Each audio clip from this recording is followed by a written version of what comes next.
olen Supermat ja tänään hallitset ensimmäisen asteen yhtälöt. Tässä meillä on yhtälö x plus 2 on yhtä kuin 3.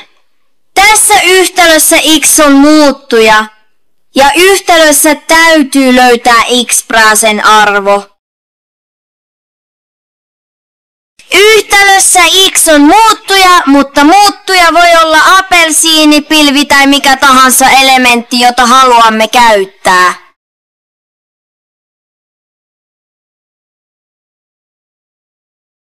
Käytän x muuttujana. Muuttujan x-arvon löytämiseksi asetamme muuttujat ensimmäiseen jäseneseen eli yhtälön vasemmalle puolelle ja luvut toiseen jäseneen eli oikealle puolelle.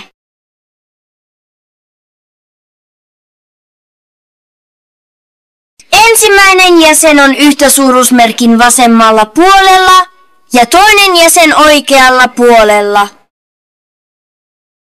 En mene liian nopeasti, jotta minut voidaan ymmärtää. Tämän selityksen jälkeen aloitetaan nyt yhtälön ratkaiseminen. Tarkasteltaessa yhtälöä luku 2 on ensimmäisellä puolella ja koska se on luku, siirrämme sen toiselle puolelle. Nyt siirrämme plusmerkin toiseen jäseneseen. Aina kun siirrämme merkin jäsenestä toiseen, merkki muuttuu. Ensimmäisessä jäsenessä näemme plusmerkin, joten se siirtyy toiseen jäseneseen miinusmerkkinä. Nyt vähennämme toisen jäsenen luvut. 3 miinus 2 on yhtä kuin 1. Toisessa jäsenessä korvaamme siis 3 miinus 2 sen vastaavalla arvolla, eli 1. Tässä päättyy yhtälön ratkaiseminen. Sillä olemme jo löytäneet muuttujan arvon. Meidän tapauksessamme x, niin arvo on 1. Vain varmistaaksemme korvaamme löytämämme x-arvon yhtälöömme, eli korvaamme x-tamme numerolla 1 tarkistaaksemme, onko tuloksemme oikea. Katso nyt vain ensimmäistä jäsentä ja laske luvut yhteen. 1 plus 2 on 3, joten korvaamme ensimmäisessä jäsenessä 1 plus 2 arvolla 3.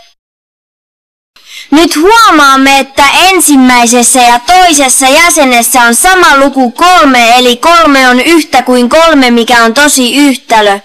Siksi yhtälömme on ratkaistu oikein ja ratkaisuna on x yhtä kuin 1.